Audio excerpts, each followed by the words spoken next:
오늘 하나님 말씀은 요한 1서 5장 14절로 15절 말씀입니다. 요한 1서 5장 14절로 15절의 말씀을 읽어드리겠습니다. 그를 향하여 우리가 가진 바 담대함이 이것이니 그의 뜻대로 무엇을 구하면 들으심이라. 우리가 무엇이든지 구하는 바를 들으시는 줄을 안즉 우리가 그에게 구한 그것을 얻은 줄을 또한 아느니라. 오늘은 하나님은 기도를 응답하신다, 이러한 제목으로 말씀해 드리겠습니다. 기독교인의 생애에 있어서 가장 큰 즐거움 중에 하나가 여러분 무엇인지 아십니까? 하나님을 믿고 생활하는 신앙 생활 가운데 참으로 즐거움 중에 하나는 내가 기도한 것이 하나님의 은혜로 응답받을 때, 이것이 내가 기도한 대로 하나님께서 응답하여 주신 것이구나 라고 체험을 할 때 참으로 큰 즐거움이 있는 것입니다. 여러분들은 그러한 체험을 지금까지 많이 해 오신 줄 믿습니다. 하나님께서는 우리의 기도를 응답하신다고 하는 이 변할 수 없는 사실을 험한 세상을 살아가는 성도들에게 얼마나 자랑스럽고 우리에게 얼마나 기쁘고 감사한 일인지 모릅니다. 하나님께 기도하여 응답받는 일은 성도들에게 주어진 특권입니다. 이 특권을 충분히 누리는 사람은 항상 담대하고 기쁜 마음으로 세상을 살아갑니다. 그러나 유감스럽게도 기도의 특권을 소유하고 있으면서도 이를 충분히 누리지 못하는 성도들도 있습니다. 이런 성도는 기도를 율법처럼 여기며 매우 어려운 일이라고 생각하고 있습니다. 이러한 생각은 모두 근거 없는 잘못된 생각입니다. 물론 기도는 성도의 의무이기도 하지만 그러나 부담스러운 짐이 아닙니다. 의무감으로 기도하는 것이 아닙니다. 오히려 이것은 우리가 누릴 수 있는 행복한 특권이라고 하는 사실을 우리는 깨달아야 합니다. 기도는 우리의 자유를 얽매이는 그 쇠사슬이 아니라 우리로 하여금 현실의 불가능과 슬픔과 절망에 얽매이지 않고 비상하게 하는 날개와 같은 것입니다. 그리고 기도가 결코 어려운 것이 아닙니다. 기도를 할 줄 모릅니다. 어떻게 기도할지 모르겠습니다. 이렇게 호소하는 성도들이 계십니다. 그러나 어린아이들이 무엇이 필요하면 엄마를 부르고 그 다음에 자기가 필요한 것을 말합니다. 기도는 그러한 것입니다. 하나님, 전능하신 하나님을 부르고 나의 소원을 하나님께 말하듯이, 어린아이가 부모에게 말하듯이 그렇게 말하는 것이 기도라고 하는 사실입니다. 다만 어느 정도 기도하는 법을 배워야 합니다. 그러므로 이 시간 여러분에게 기도의 특권을 누리는 데 도움이 되는 기본적이고 중요한 몇 가지 사항을 말씀드리고자 합니다. 응답받는 기도의 비결은 기도에 응답하시는 우리 하나님이 어떠한 하나님이신가를 알고 기도해야 합니다. 하나님의 속성, 즉 하나님의 인격의 여러 가지 면을 확실히 알고 그 지식의 바탕 위에서 기도하는 것은 참으로 지혜로운 기도입니다.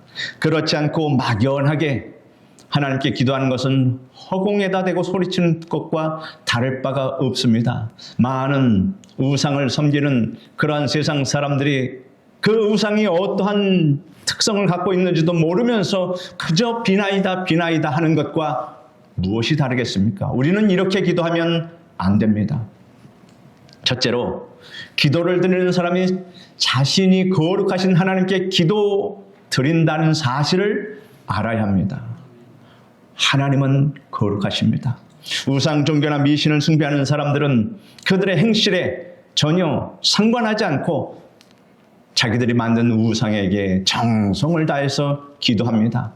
그들은 가진 못된 행위를 다 하고서도 그들의 신에게 복을 달라고 빕니다.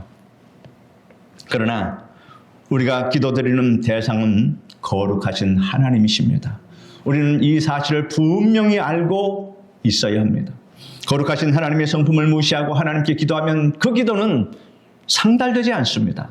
거룩하신 하나님께 기도하여 응답 받으려면 기도하는 사람도 거룩해야 합니다. 기도하는 우리도 거룩해야 합니다. 하나님께서는 우리를 거룩한 존재로 변화시키기 위해 예수님을 이 땅에 보내주셨습니다.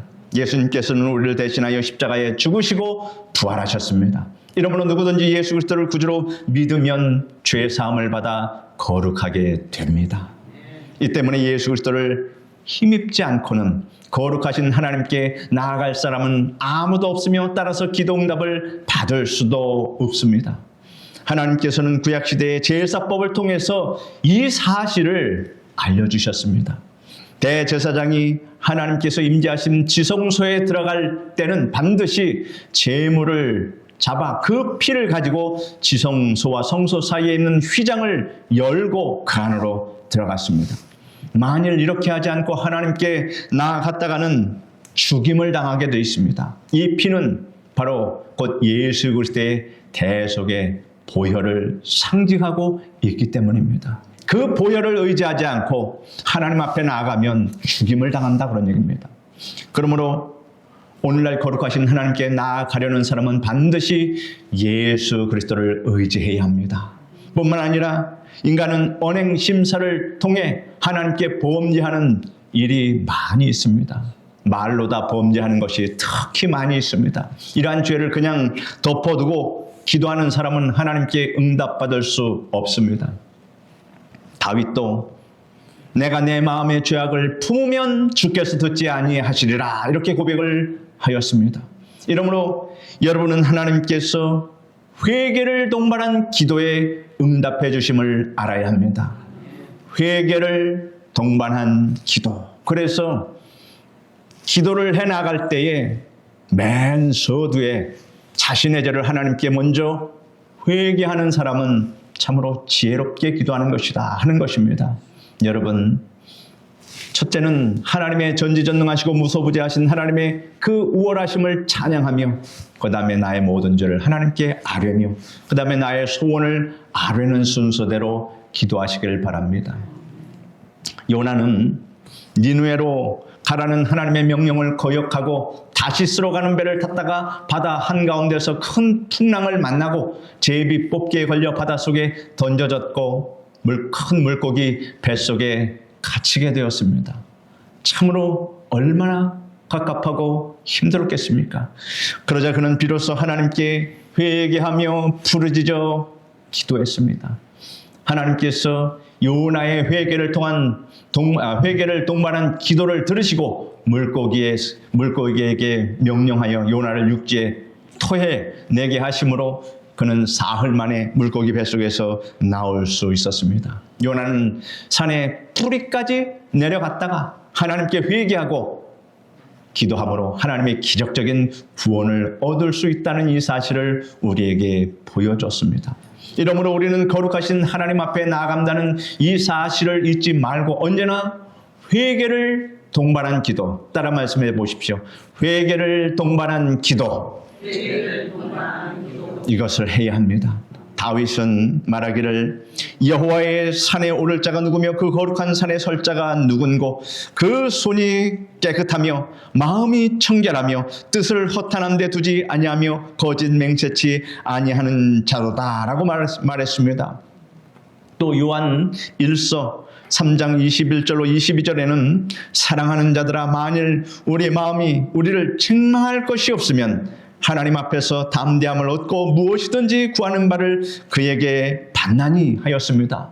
그러므로 여러분이 기도할 때 언제나 거룩하신 하나님께 기도한다는 사실을 분명히 알고 회개를 동반한 기도를 드림으로 응답받는 여러분 되시기를 바랍니다. 둘째로 기도드리는 사람은 자신이 공의로운 하나님께 기도드린다라는 사실을 알아야 합니다. 하나님은 공의로우십니다. 우리가 행악하고 불의를 일삼는 자들로 인하여 고통을 당할 때 공의로우신 하나님을 기억하고 우리가 기도를 해야 할 것입니다. 다윗의 생애를 여러분 한번 살펴보십시오. 그는 불의한 자로 인해서 말로 다 할 수 없는 많은 고통을 당했습니다. 조국을 등지고 타국으로 쫓겨났으며 정처 없이 방황했습니다. 목숨이 위태로울 때가 한두 번 아니었습니다.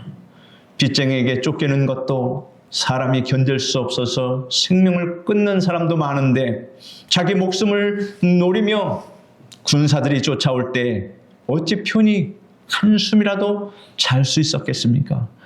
이러한 상황에서 살아남는다는 것은 불가능한 것입니다. 그럴 때 그의 기도는 언제나 하나님의 공의에 관한 것이었습니다. 그는 기도하기를 공의로우신 하나님이시여 하나님께서 공정하게 재판하여 주시옵소서 하고 하나님의 공의에 의지하여 부르짖어 기도했습니다. 다윗은 공의로우신 하나님의 속성에 의지하여 간절히 기도했고 하나님께서 공의롭게 재판하사 악행자를 행악자를 다 물리치시고 결국은 여러분 다윗이 어떻게 됐습니까? 이스라엘의 위대한 왕으로 하나님께서 그렇게 세워주셨습니다. 소돔과 고모라의 죄악에 관용하며 하나님께서 불과 이왕으로 멸해 버리시려고 하실 때 하나님께서는 전사들과 함께 아브라함의 장막을 방문하셨습니다. 그때 아브라함은 이 나그네들을 보면서 이 사람들은 보통 사람들이 아니다 이렇게 느낌이 딱 왔습니다. 그래서 그들에게서 하나님의 영광과 위엄을 보았고 그들을 극진히 대접했습니다. 그래서 그는 아내에게 요리를 만들게 하여 그 나그네들을 정성을 다해서 대접을 했습니다. 하나님께서 아브라함에게 소돔과 고모라를 심판하실 것을 말씀하시자 아브라함은 하나님께 뭐라고 간구했는지 여러분 아십니까? 하나님이시여 거기에는 제 조카 롯이 있습니다. 제 조카 롯을 살려주십시오. 이렇게 기도했겠습니까? 그렇게 하지 않았습니다.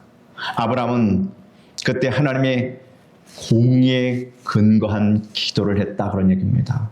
주께서 의인과 악인을 함께 멸하시려나이까 그 성중에 의인 50이 있을지라도 주께서 그것을 멸하시고 그 50 의인을 위하여 용서치 아니하시리까 이렇게 말했습니다. 그러자 하나님께서 내가 만일 소돔 성중에서 의인 50을 찾으면 그들을 위하여 온 지경을 용서하리라 라고 말씀하셨습니다. 그러니까 아브라함이 의인의 숫자를 50에서 45인으로 낮추어 말씀드렸고 하나님께서 45인을 찾으면 멸하지 않겠다고도 말씀하셨습니다. 아브라함은 의인의 숫자를 40인, 30인, 20인으로 낮춰갔고 나중에는 주는 노하지 마옵소서. 내가 이번만 더 말씀하리다. 거기서 10인을 찾으시면 어찌 하시려나이까. 아브라함은 하나님과 협상을 했습니다. 그러므로 협상의 달인은 아브라함입니다. 그런데 하나님께서 이를 노하셨습니까? 노하시지 않았습니다. 하나님께서 이에 대해서 내가 10인을 인하여도 멸하지 아니하리라 라고 말씀하셨습니다. 지금 이 협상에서 누가 승리한 겁니까? 아브라함이 협상에서 좋은 결과를 내었으니 아브라함이 이긴 듯합니다. 아브라함은 소돔과 고모라에 최소한 10명의 의인 정도는 있을 것이라고 생각했습니다. 이것이 사람의 계산입니다. 그는 어떻게 계산했습니까?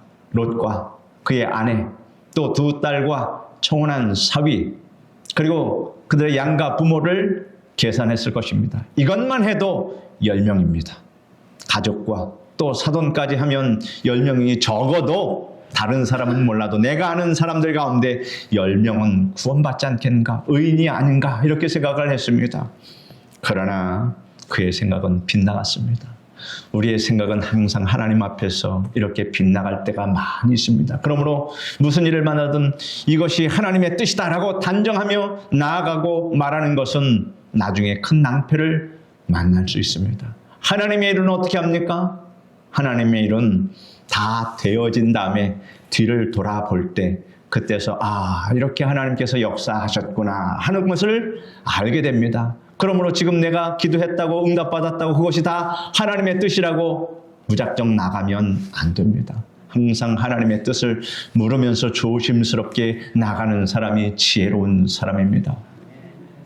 롯의 사위들은 장인의 경고를 농담으로 우스갯소리로 여겼습니다. 그러므로 하나님의 심판이 있기 전 천사들이 롯과 그의 아내와 두 딸만 이끌고 그들만 성 밖으로 이끌어나서 구원받았고 소돔과 여리고 성은 하나님의 예언대로 다 멸망했습니다. 그 성은 구원받지 못했지만 아브라함이 하나님의 공의를 근거로 기도하여 롯과 그의 가족들이 구출받았다라고 하는 것입니다. 여러분이 불의한 자와 경자로 인해서 고통을 받을 때 하나님의 공의에 의지하여 기도하시길 바랍니다. 사람을 상대하면 얻을 것이 없습니다. 항상 불의한 자가 있더라도 그 불의한 자를 멸하시고 징계하시고 다스리시는 하나님께 기도하는 것이 참으로 지혜로운 기도다라고 하는 것입니다. 그래서 하나님의 공정하신 재판을 보면서 여러분 마음의 위로를 받으시기를 바랍니다. 셋째로 기도 드리는 사람은 자신이 전지전능하신 하나님께 기도 드린다는 사실을 알아야 합니다. 전지전능하신 하나님이십니다. 인간의 모든 능력에는 한계가 있습니다. 그러나 하나님께서는 능력에 한계가 없습니다. 전지전능하십니다. 여러분이 한계가 있다고 해서 하나님께도 한계가 있다고 생각하면 착각입니다. 의학적으로는 더 이상 병을 고칠 수 없습니다. 인간의 힘으로는 할 수 없답니다. 그러므로 나는 절망입니다. 라고 말하는 사람은 자신의 절망 속에서 하나님의 능력을 보지 못한 것입니다. 예수님께서 벳세다 광야에서 말씀을 증거하셨습니다. 그곳에 모인 사람의 수가 남자만 5,000명이라고 했으니 여자와 아이를 합친다면 수만 명에 이를 것입니다. 저녁 때가 가까워오자 그들이 몹시 배가 고팠습니다. 불쌍히 여겨주셨습니다. 이를 아신 예수님께서 제자들에게 너희가 저에게 먹을 것을 주라 말씀하셨습니다. 제자들 중 빌립은 군중 무리수가 수만 명이 되는데 이 사람들 모두에게 떡을 사줄 돈도 없고 이 많은 떡을 만들 것도 없고 시간도 늦어서 저들에게 먹일 수 있다는 것은 불가능합니다. 이렇게 말했고 그렇게 생각했습니다. 빌립은 그러나 그 생각을 말씀드렸지만 안드레는 전지전능하신 주님을 믿었기 때문에 보리떡 5개와 물고기 2마리를 일단은 예수님 손에 갖다 얹어 드렸습니다. 주께서 이를 통해서 그 많은 사람들을 배불리 먹이시고 12광줄이 남게 하는 기적을 베풀어 주셨습니다. 여러분, 이것은 사람의 능력으로 할 수 없는 일입니다. 그러므로 성도 여러분은 하나님의 전지전능하심을 믿어야 할 줄 압니다. 한 부자 청년이 예수님께 나와서 내가 무슨 선한 일을 하여야 영생을 얻으리까? 라고 물었습니다. 그러자 예수님께서 네가 계명을 다 지켰느냐? 라고 물으셨습니다. 그러자 청년이 자신 있게 네, 제가 지금까지 계명을 다 지켰습니다. 이렇게 대답하자 예수님께서 말씀하시기를 네가 온전하고자 할진대 네 소유를 팔아 가난한 자들에게 주라. 이렇게 말씀하셨습니다. 그 청년은 예수님의 이 말씀을 듣고 돈이 많은 거로 크게 근심하면서 돌아갔습니다.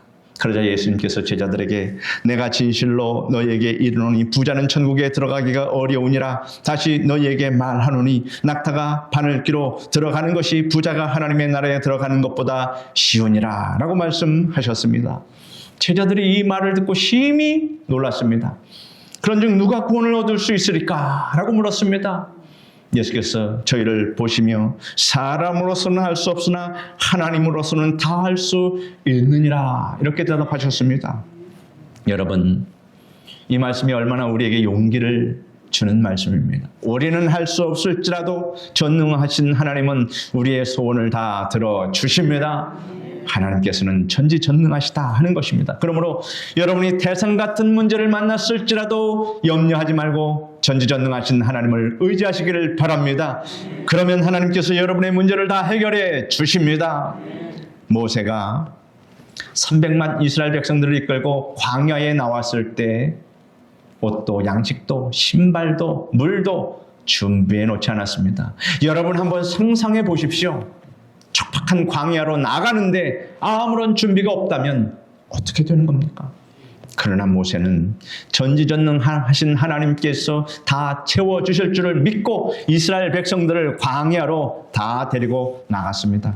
그 때문에 애굽의 군대가 뒤쫓아오고 앞에는 홍해가 가로막고 있어도 이스라엘 백성들에게 뭐라고 외쳤겠습니까? 너희는 두려워 말고 가만히 서서 여호와께서 오늘 너희를 위하여 행하시는 구원을 보라. 너희가 오늘 본 애굽 사람을 영원히 다시 보지 못하리라. 여호와께서 너희를 위하여 싸우시리니 너희는 가만히 있을지니라 라고 담대히 말했던 것입니다. 이것은 전지전능하신 하나님을 믿지 않는 그 믿음이 없이는 감히 말할 수 없는 말입니다. 모세가 전지전능하신 하나님께 기도할 때 하나님께서 그 기도를 들으셔서 홍해를 갈라주시고 만나를 내려주시고 바위에서 물이 솟아나게 해주셨습니다. 이러므로 여러분이 어려운 일을 만났을 때 여러분의 무능과 속수무책에 당황하지 말고 하나님의 전지전능하신 그 속성을 알고 그 위에서 믿음으로 간구하심으로 하나님의 기적을 체험하시기를 바랍니다. 넷째로 기도드리는 사람은 자신이 무소부재하신 하나님께 기도드린다는 사실을 알아야 합니다. 무소부재란 하나님께서 계시지 않는 곳이 없다라고 하는 것이 그런 사실입니다. 무소부재하신 하나님은 내가 있는 모든 곳에 다 계신다 라고 하는 것입니다. 그러므로 여러분이 골방에 들어가든 어디에 있든 하나님은 여러분과 함께하여 주십니다. 하나님께서는 동시에 어느 곳에든지 다 있다라고 하는 것, 계시다라고 하는 것. 여러분 지구 반대편에서 위성으로 전파를 쏘면 모든 사람들이 그것을 다 볼 수 있지 않겠습니까? 그런 지혜를 가진 인간의 그 지혜보다도 훨씬 뛰어나신 하나님은 그 어느 곳에도 다 계실 수 있다. 이것을 여러분 우리는 완전히 믿어야 할 것입니다. 그러므로 나와 늘 동행하신다 라고 하는 이 사실을 여러분 꼭 아시기를 바랍니다. 사람으로서는 도저히 할 수 없는 이 속성을 하나님이 갖고 계시다. 다윗도 하나님의 무소부재하심에 대해서 지식을 가졌으므로 이같이 말했습니다. 내가 주의 영을 떠나 어디로 가며 주의 앞에서 어디로 피하리까? 내가 하늘에 올라갈지라도 거기 계시며 수월에 내 자리를 펼지라도 거기 계시나이다. 내가 새벽 날개를 치며 바다 끝에 가서 거기 거주할지라도 거기서도 주의 손이 나를 인도하시며 주의 오른손이 나를 붙드시리이다. 다윗을 붙드신 하나님의 손이 여러분도 붙들어 주십니다. 다윗은 무소부재하신 하나님께서 자신과 함께 하심을 철저히 믿었습니다. 그 때문에 그는 아들랑굴에 있을 때에도 광야에 쫓길 때에도 혹은 전쟁 그 와중에 있을 때에도 골리앗과 맞서 싸울 때도 하나님을 의지해서 용기 100배 했다라고 하는 사실입니다. 하나님께서는 무소부재하심으로 여러분은 어느 곳에 있든지 의심하지 말고 하나님께 기도하시기를 바랍니다. 물론 여러분이 특별히 골방이나 교회나 또는 조용한 곳을 찾아가서 기도를 드리는 것이 좋습니다. 그러나 늘 그렇게 기도할 수 없으니 어느 곳에서나 범사에 순간순간 매 순간 기도하는 심정으로 살아가시기를 바랍니다. 여러분이 어디에서 기도하든 하나님께서는 여러분의 기도를 들어주십니다. 예수님께서 분명히 이를 약속하셨습니다. 진실로 다시 너희에게 이르노니 너희 중에 두 사람이 땅에서 합심하여 무엇이든지 구하면 하늘에 계신 내 아버지께서 그들을 위하여 이루게 하시리라. 두세 사람이 내 이름으로 모인 곳에는 나도 그들 중에 있느니라 라고 말씀하셨습니다. 이 말씀을 믿으시길 바랍니다. 다섯째로 기도드리는 사람은 자신이 선하신 하나님께 기도드린다 라고 하는 이 사실을 알아야 합니다. 선하신 하나님, 좋으신 하나님이십니다.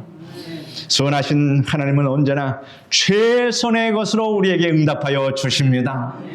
하나님께서는 이렇게 절대 선의 하나님, 좋으신 하나님입니다.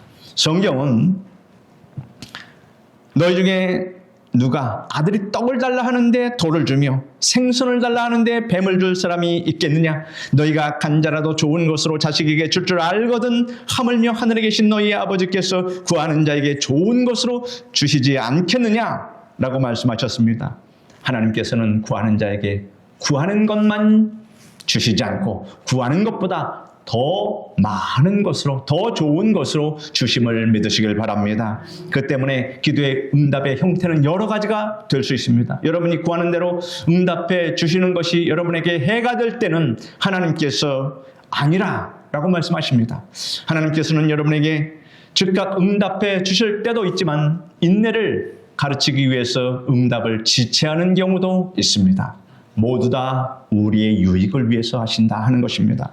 여러분의 마음을 변화시킴으로 문제를 포용하고 용납할 수 있도록 해주시는 경우도 있습니다. 탁월한 지혜를 주셔서 여러분 스스로 문제를 해결하게도 하시고 때로는 하나님의 기적을 여러분의 생활 속에 나타내 주시기도 합니다. 이러므로 여러분이 선하신 하나님을 믿고 기도할 때 하나님께서는 최선의 것으로 여러분에게 응답하여 주십니다. 여섯째로 기도 드리는 사람은 자신이 자비하신 하나님께 기도 드린다는 이 사실을 알아야 합니다. 성도 여러분, 연약하여 넘어질지라도 자비하신 하나님께 나아가십시오. 우리는 연약하여 늘 죄를 짓습니다. 그러나 여러분이 무슨 죄를 지었을지라도 뒤로 물러가지 말고 회개하고 자비하신 하나님의 공의를 믿고 여러분의 문제를 위해서 기도하십시오. 여러분, 모세도 아브라함도 야곱도 다윗도 다 죄를 지었던 인생들이었습니다. 그런데 우리라고 어떻게 죄를 짓지 않고 일생을 살아갈 수 있겠습니까? 여러분이 자비의 하나님을 바라보고 나아가 기도하면 하나님께서 여러분의 기도를 응답해 주십니다. 마지막 일곱째로 기도 드리는 사람은 자신이 성실하신 하나님께 기도 드린다라는 사실을 알아야 합니다. 성실하신 하나님은 하나님이 약속하신 것을 결코 시건치 않으십니다. 우리가 구하기 전에 먼저 하나님께서 우리의 기도에 대한 응답을 약속해 주셨습니다. 그러므로 여러분이 기도할 때 가장 지혜로운 기도는 하나님의 약속의 말씀을 붙들고 기도하는 사람은 참으로 지혜로운 사람입니다. 우리 한번 다 같이 읽어보겠습니다. 너는 내게 부르짖으라. 내가 내게 응답하겠고 내가 알지 못하는 크고 비밀한 일을 내게 보이리라. 환난 날에 나를 부르라. 내가 너를 건지리니 내가 나를 영화롭게 하리로다. 구하라. 그러면 너에게 주실 것이요. 찾으라. 그러면 찾을 것이요. 문을 두드리라. 그러면 열릴 것이니 구하는 이마다 얻을 것이요. 찾는 이가 찾을 것이요. 두드리는 이에게 열릴 것이니라. 하나님께서는 시건치 아니하십니다. 만일 여러분이 추운 겨울날 길거리에서 벌벌 떨며 구걸하는 거지에게 말하기를 여보시오. 저기 파란 대문이 보이지 않소? 그 집이 우리 집이요. 우리 집에 와서 배를 누르면 내가 당신에게 먹을 것과 입을 것을 주겠소. 이렇게 약속했으면 그 거지가 찾아와서 배를 누를 때 당신은 나의 집 대문의 배를 누르는 것만으로 만족하십시오. 그렇게 말하고 그 거지를 문전박대하지는 않을 것입니다. 사람도 약속을 지킬진데 하물며 하나님께서 우리 인간에게 약속하신 이 모든 약속을 지키지 않으시겠습니까? 그러므로 여러분이 성실하신 하나님께 기도할 때 반드시 응답받게 되는 것입니다. 그런데 여러분 실제 어려운 상황에 처하게 되어 막상 기도를 하려고 해도 기도줄이 잡히지 않아서 애를 쓰는 경우가 있지 않습니까? 그럴 때 여러분은 오늘 제가 여러분에게 증거한 이 말씀들을 기억하시기를 바랍니다. 여러분이 하나님의 7가지 속성을 기억해내면 이미 7가닥의 튼튼한 기도줄이 여러분 앞에 내려져 있다는 사실입니다. 그러므로 여러분은 이를 꼭 붙잡으십시오. 거룩하신 하나님, 공의로우신 하나님, 전지전능하신 하나님, 무소부지하신 하나님, 선하신 하나님, 자비하신 하나님, 성실하신 하나님께 매달려 기도하면 여러분의 기도는 반드시 응답받게 됩니다. 여러분은 이렇게 기도함으로 응답받는 삶의 복을 매일 누리십시오. 기도는 더 이상 짐도 아니고 의무도 아닙니다. 하나님의 속성에 의지하여 드리는 기도는 성도 여러분의 삶을 기적과 은혜로 채워주실 특권임을 여러분 아시고 이를 누리시기를 바랍니다. 이러한 하나님의 기적과 은혜를 체험하며 참된 평안과 행복을 여러분 삶 속에서 날마다 누리며 사시기를 간절히 축원드립니다. 기도하겠습니다. 거룩하신 하나님, 우리가 기도할 때 어떻게 기도해야 하는지, 우리가 기도하는 하나님이 어떠한 분이시를 안다면 우리는 기도할 때 큰 담력을 가지고 하나님 앞에 간절히 기도할 수 있습니다. 거룩하신 하나님, 공의로우신 하나님, 전지전능하신 하나님, 무소부재하신 하나님, 선하신 하나님, 자비하신 하나님, 성실하신 하나님께 날마다 매달려 기도하는 우리 성도들이 다 되게 주님 도와 주시옵소서. 예수님의 이름으로 기도드립니다. 아멘.